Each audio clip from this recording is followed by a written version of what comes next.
Savitri silks చేనేత వస్త్రాల అద్భుత ప్రపంచం. సంప్రదాయం స్టైల్ ఒకే చోట. నమస్తే, వెల్కమ్ టు ఐ డ్రీమ్. నా పేరు వలి. ప్రస్తుతం నాతో పాటు స్టూడియోలో ఉన్నారు ఫ్యామిలీ కౌన్సిలర్ అలాగే పబ్లిక్ స్పీకర్ రజనీ రమ గారు. మేడంతో మాట్లాడదాం. మేడం నమస్తే. నమస్తే మేడం, హరీష్ రాణా జీవితం నిజంగా చాలామందికి కూడా కన్నీళ్ళు తెప్పిస్తోంది.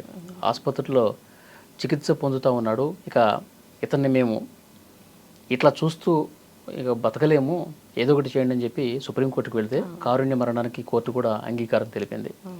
ఈరోజు ఢిల్లీ ఎయిమ్స్లో ఆ ప్రక్రియ కూడా స్టార్ట్ అయింది. ఆ వీడియో చూస్తుంటే నిజంగా చాలామంది బాధపడుతూ ఉన్నారు. అందులో ఒక మహిళ అడుగుతోంది, అందరినీ క్షమిస్తూ అందరినీ క్షమాపణ కోరుతూ వెళ్ళిపో అని ఆమె మాట్లాడుతుంటే ఆ వీడియో చూసిన ప్రతి ఒక్కరు కూడా కన్నీళ్ళు వస్తూ ఉన్నాయి. ఎలా చూస్తారు మీరు? చాలా వీడియో చూస్తుంటే హృదయ విదారకమైన దృశ్యం, గుండెలు పిండేసినట్టు అయిపోయింది. ఇది అసలు మనకి ఇది చట్టంలో లేదు, కానీ గతంలో 1967లో అరుణ్ షాన్బాగ్ అని చెప్పి ముంబైలో ఒక కేఎం హాస్పిటల్లో నర్సుగా వర్క్ చేస్తున్న ఆమె మీద, అక్కడ ఎంప్లాయీ అనుకుంటా ఎవరో, మొత్తానికి అతి దారుణంగా ఆ అమ్మాయిని అత్యాచారం చేయటం వల్ల ఆమె కోమాలోకి వెళ్ళిపోయింది. అప్పుడు ఆమెకు వయసు 26 సంవత్సరాలు ఎంత ఉంటుంది. ఆమె ఇప్పుడు మొన్న 2018 వరకు స్ట్రగుల్ అయింది. ఆమె నరక యాతన అనుభవించింది. ఇట్లానే ఇదే పరిస్థితి ఆమెకు కూడా. అప్పటి నుంచి మొన్న 2018 వరకు అలాగే ఉంది. ఆమె ఏజ్ 68 వచ్చింది. అప్పుడు ఆమె క్షీణించి ఆమె చనిపోయింది. కానీ ఈ మధ్యలో ఏమైందంటే చాలామంది సామాజికవేత్తలు ఉంటారు కదా, వాళ్ళు ఎన్నో విధాలుగా ప్రయత్నించారు. ఈమెకి ఇట్లా కారుణ్య మరణం ఇవ్వండి, అనుమతి ఇవ్వండి అని ప్రయత్నించారు. కానీ చట్టం ఒప్పుకోలేదు. కానీ తర్వాత ఆమె చనిపోయింది. పాపం 42 సంవత్సరాలు స్ట్రగుల్ అయ్యి చనిపోయింది. ఆవిడ మామూలుగానే చనిపోయింది. అంటే ఆవిడకి అది ఎక్కువైపోయి ఏమంటారంటే ఆవిడకి క్షీణదశ వచ్చేసి ఆమె చనిపోవడం జరిగింది. కానీ 42 సంవత్సరాలు మృత్యుతో పోరాడింది ఆవిడ, నరక యాతన. ఇదే పరిస్థితి అనమాట. సో వాడిని అరెస్ట్ చేశారో ఏం చేశారో అదంతా అప్రస్తుతం. ఆమె మాత్రం నరక యాతన అనుభవించింది చెయ్యని తప్పుకి. ఒక హాస్పిటల్లో నర్స్ అయ్యి ఉండి చూడండి, మనం బెంగాల్లో ఈ మధ్య కూడా ఎవరంటే ఒక కేసు జరిగింది కదా, ఒక మెడికో స్టూడెంట్ని అతి దారుణంగా చేశారు. వాళ్ళని ఎన్ని రోజులు తీర్పు వెలువడింది చూడండి. అంటే హాస్పిటల్స్లో డాక్టర్స్ కాదు, నర్సులు కాదు, ఇలాంటి అత్యాచారాలు జరుగుతూ ఉంటాయా? ఎవరో ఒకళ్ళు హాస్పిటల్లోకి ఎంట్రీ ఇవ్వడం ఏంటి? ఇప్పుడు వాడు కూడా ఏదో చెత్త ఎత్తికెళ్ళేవాడో ఏదో అప్పుడు జరిగింది కూడా, లేకపోతే వార్డు బాయ్. మరి వార్డు బాయ్ ఒక నర్సు మీద అలా చేస్తుంటే మరి ఏం చేశారు సిబ్బంది? అసలు ప్రొటెక్షన్ ఏది ఆ రోజుకి ఈ రోజుకి? ఇప్పుడు ఈ మెడికో ఇప్పుడు జరిగిన పరిస్థితి కూడా అంతే. అంటే అట్లాంటి దారుణాలు హాస్పిటల్స్లో కూడా జరుగుతున్నాయని చెప్పడానికి చెప్తున్నా. ఇక్కడ ఈ అబ్బాయిని చూసుకుంటే పరిస్థితి ఇది, కాలేజీలో 4th ఫ్లోర్లోంచి కాలు జారి పడిపోయాడు. అంటే మనం ఎందుకు పడిపోయాడు చూసుకోవద్దా అనే దాంట్లోకి ఇప్పుడు వెళ్తే అది అప్రస్తుతం అవుతుంది. కానీ అది కొంచెం జాగ్రత్త తీసుకోపోవడం కూడా ఒక కారణమే అని అనిపిస్తుంది. ప్రమాదవశాత్తు జరిగిపోయింది, మనం ఏం చేయలేం. కాకపోతే ఏంటంటే కర్మ ఫలితం కూడా అంటారు పెద్దలు, మనం ఏంటనేది ఏం చెప్పలేం. ఇది 2018లో ఈమె చనిపోయిన తర్వాత కొద్దిగా చట్టబద్ధం చేశారు దీన్ని, మెర్సీ కిల్ అనేది మనం చేయొచ్చు, కారుణ్య మరణం అనేది. కానీ అందులో ఒక స్పష్టత లేదు కాబట్టి ఆ తర్వాత ఏది మనకి ఇంప్లిమెంట్ చేసినట్టుగా ఎక్కడ దాఖలాలు లేవు. అందులో ఏంటంటే ఇలాంటి పరిస్థితుల్లో పేషెంట్కి చికిత్స నిలిపివేయటం ఈ కారుణ్య మరణం అనేది. అయితే అందులోకి ఫుడ్ ఇవ్వటం అనేది, అంటే ఆహారం కానీ నీళ్లు కానీ ఇవ్వటం అనేది చికిత్స కిందకి వస్తుందా రాదా అనే ఒక డౌట్ వల్ల దాన్ని ఆపేశారు. స్పష్టత లేదు ఆ తీర్పులో. కానీ ఇప్పుడు మళ్ళీ ఈ అబ్బాయి 13 సంవత్సరాల నుంచి 2013 నుంచి ఈ అబ్బాయి బెడ్లో ఉన్నాడు. మొత్తం పెరాలసిస్ వచ్చింది, మరి మాట పడిపోయింది. మంచి యవ్వనంలో ఉన్న కుర్రాడు, ఎంతో భవిష్యత్తు ఉన్న అబ్బాయి. తల్లిదండ్రులు ఇన్ని సంవత్సరాలు స్ట్రగుల్ అయ్యి ఆర్థికంగా కావచ్చు, ఫిజికల్గా తిరగలేక కావచ్చు, ఆ సేవ చేయలేక కావచ్చు, లైఫ్ ఎంతో ఉంటుంది. ఆయన ఉద్యోగం చేసుకోవాలి, ఆవిడ కూడా ఉద్యోగం చేస్తుందో హౌస్ వైఫో తెలీదు, ఇంకా పిల్లలుంటే వాళ్ళని చూసుకోవాలి, ఇటు హాస్పిటల్కి తిరగలేక ఎంత నరకం. 13 సంవత్సరాలంటే ఆలోచించండి.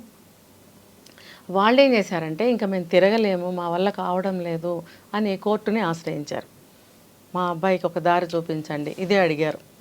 కారుణ్య మరణం మాకు ప్రసాదించండి, అనుమతించండి అని అంటే కోర్టు బాగా ఆలోచించింది. సుప్రీంకోర్టు ఏంటంటే ఇది ద్విసభ్య కమిటీ ధర్మాసనం, ఇది 2 జడ్జిలు ఉన్నారనమాట.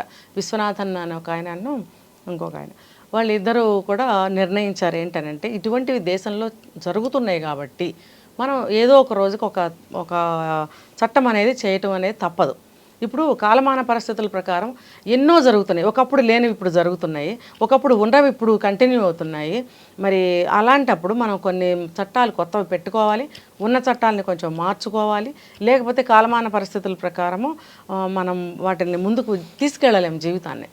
కాబట్టి దీనికి ఏదైనా ఒకటి చేయాల్సిందే అని చెప్పి తీర్మానించుకొని ఈ తీర్పు చేసింది. ఏది ఎవరైతే ఇలాంటి పరిస్థితుల్లో బ్రెయిన్ డెడ్ అయి ఉన్నవాళ్ళు కానీ, కోమాలో ఉన్నవాళ్ళు కానీ సంవత్సరాలుగా బెడ్లో ఉంటే కనుక అది చాలా దారుణమైనటువంటి నరకయాతన. బెడ్లో ఉన్న వాళ్ళకి కానీ, తల్లిదండ్రులకు కానీ, వాళ్ళ బంధువులు అంటే ఇంకా సిబ్లింగ్స్ వీళ్ళందరినీ కలిపి బంధువులు అంటారు అనుకోండి. ముఖ్యంగా తల్లిదండ్రులకి ఇది నరకయాతన, బెడ్లో ఉన్న వాళ్ళకి నరకయాతన. కాబట్టి దీనికి ఒక క్లారిటీ ఇద్దాము. చట్టబద్ధం చేశారు కానీ ఒక క్లారిటీ లేదు.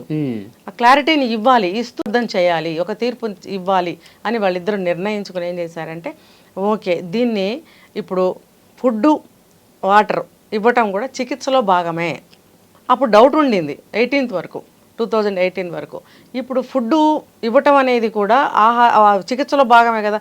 కొన్ని సందర్భాల్లో ఈ ఫుడ్ ఇవ్వకండి, ఈ రోగానికి ఈ ఫుడ్ పడదు, ఈ ఫుడ్ ఇవ్వండి అనేది మనం ఎలా చెప్తాం, పథ్యం అంటాం దాన్ని. అంటే అది కూడా చికిత్సలో భాగమే కదా. అలాంటప్పుడు ఈ అబ్బాయి బ్రతికి ఉండటానికి వెంటిలేషన్ ఒక కారణం అయితే ఫుడ్ కూడా కొంచెం జీవాన్ని ఇస్తుంది కదా. కాబట్టి దాన్ని కూడా ఆపేయవచ్చు అని చెప్పి తీర్పిచ్చింది. అప్పుడు ఆ 2 కనుక ఆపేస్తేనే అతనికి మరణం అనేది సంభవిస్తుంది.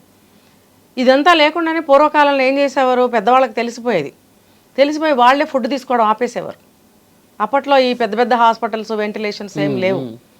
ఆ పెద్ద వాళ్ళు ఏం చేసేవారంటే వాళ్ళకి ఇంకా జీవితం మీద ఇచ్చ పోయినా ఇంకా గడవదు అని అనుకున్నా వాళ్ళు ఫుడ్ ఆపేసేవారు. ఒక వారం 10 రోజులకి వాళ్ళు వెళ్ళిపోయేవారు. అది దాదాపు అలాంటిది అనమాట. ఇది అది వాళ్ళు తీసుకున్న నిర్ణయం, వేసుకున్న శిక్ష. ఇది ఏంటంటే చట్ట వ్యతిరేకం. అది ఎవరికి వాళ్ళు ఇంట్లో చేసుకునేది, అది చేసుకుంటున్నారు. ఈ మధ్య కూడా నేను ఒక కేసు విన్నాను 10 రోజుల క్రితము. ఒక ఆయన ఇట్లానే ఫుడ్ తీసుకోకుండా ఫుడ్ ఆపేయడం వల్ల ఆయన వెళ్ళిపోయారు. అంటే ఇవన్నీ బయటకు రావు, కానీ ఒక హాస్పిటలైజ్డ్ అయిన తర్వాత కొంతమంది డాక్టర్స్ అండర్లో ట్రీట్మెంట్ జరుగుతున్నప్పుడు అది అంత తేలిక కాదు, కోర్టు అనుమతులు తీసుకోవాలి. కాబట్టి వీళ్ళు కోర్టును ఆశ్రయించినప్పుడు వీళ్ళు మళ్ళీ ఆలోచించి ఈ మార్పులు అనేవి చేసి ఓకే చేశారు. ఏంటంటే భగవంతుడు ఇచ్చిన జీవితం ఎవరో ముగించుకోవడానికి హక్కు లేదు. కాబట్టి అహింస లేకపోతే మానవత్వం, ఒక జాలి, ఇవన్నీ మాట్లాడుకుంటాం. ఆ క్రమంలో ఏంటంటే అంత తొందరగా ఒప్పుకునే దేశం కాదు మనది. కొన్ని ఇతర దేశాల్లో ఉంది, మనకి లేదు. కానీ ఈ పరిస్థితికి కోర్టు కూడా చెల్లించి ఈ ఒక కొటేషన్ చెప్పింది. ఏంటనంటే ఇది కొటేషన్ వీళ్ళు మళ్ళీ మనకి చెప్పారు. ఏంటనంటే భగవంతుడు ఇచ్చిన జీవితాన్ని మనం ముగించుకునే హక్కు, అర్హత మనకి లేదు.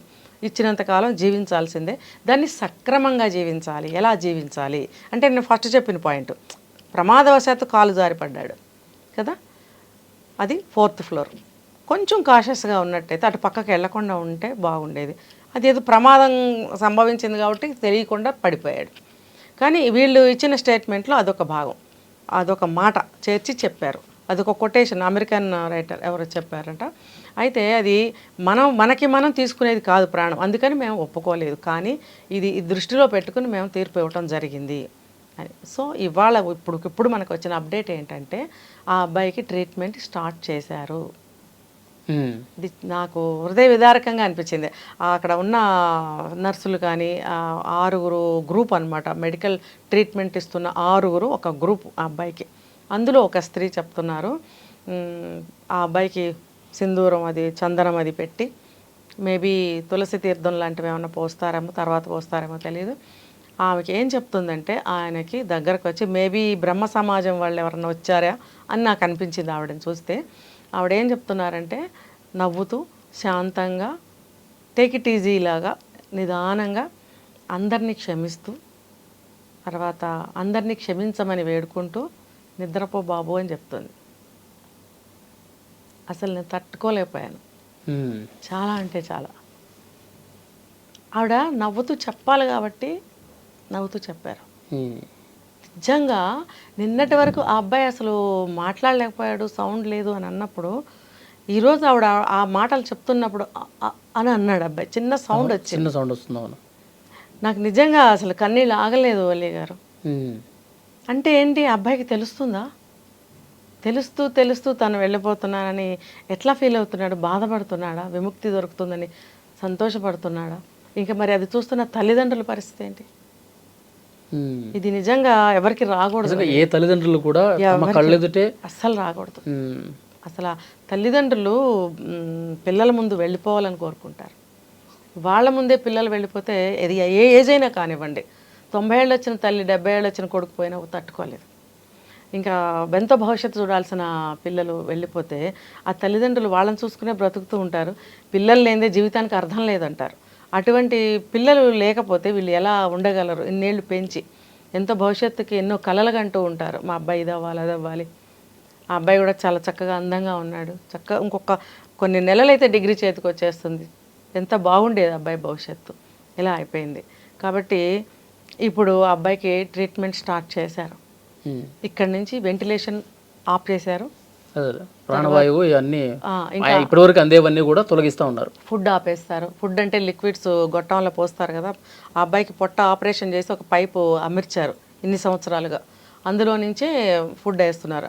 ఫుడ్ అంటే ఏ ఫుడ్ ఎలా ఏది డాక్టర్స్ ఇవ్వమని చెప్పారో దాన్ని లిక్విడ్ రూపంలో తయారు చేసి దాంట్లో వేస్తే అది లోపలికి డైరెక్ట్గా వెళ్తుంది అనమాట. సో ఇప్పుడు దాన్ని కూడా ఆపేస్తారు. వాటర్ కూడా ఏమి ఇవ్వరు. సెలైన్స్ ఏమైనా ఎక్కిస్తే దాన్ని ఆపేస్తారు. సో మనం ఆ బాధాకరమైన రోజుని చూడాలేమో, మరి తప్పదు. ఇంకా అబ్బాయి నిమిషాలు లెక్క పెడుతున్నాడా, గంటల, రోజుల తెలియటం లేదు. ఏమైనా ఈ రోజైతే ఆపేశారు అబ్బాయికి. భగవంతుడు ఆ అబ్బాయికి ఎటువంటి కష్టం లేకుండా తీసుకెళ్ళాలని కోరుకుంటున్నాను. Thank you madam. నిజంగా ప్రస్తుతం ఉన్నటువంటి సమాజం దేనికి ప్రయారిటీ ఇస్తుంది? ఆర్థిక సంబంధాల చుట్టూ మాత్రమే తిరుగుతుంది. మళ్ళీ ఎన్నికలంగానే చాలా విరక్తి కలుగుతాను. మంచి అనిపిస్తుంది కదా, లేడీస్ కూడా ఛాలెంజింగ్ జాబ్స్ చేసినప్పుడు చాలా బాగుంటుంది.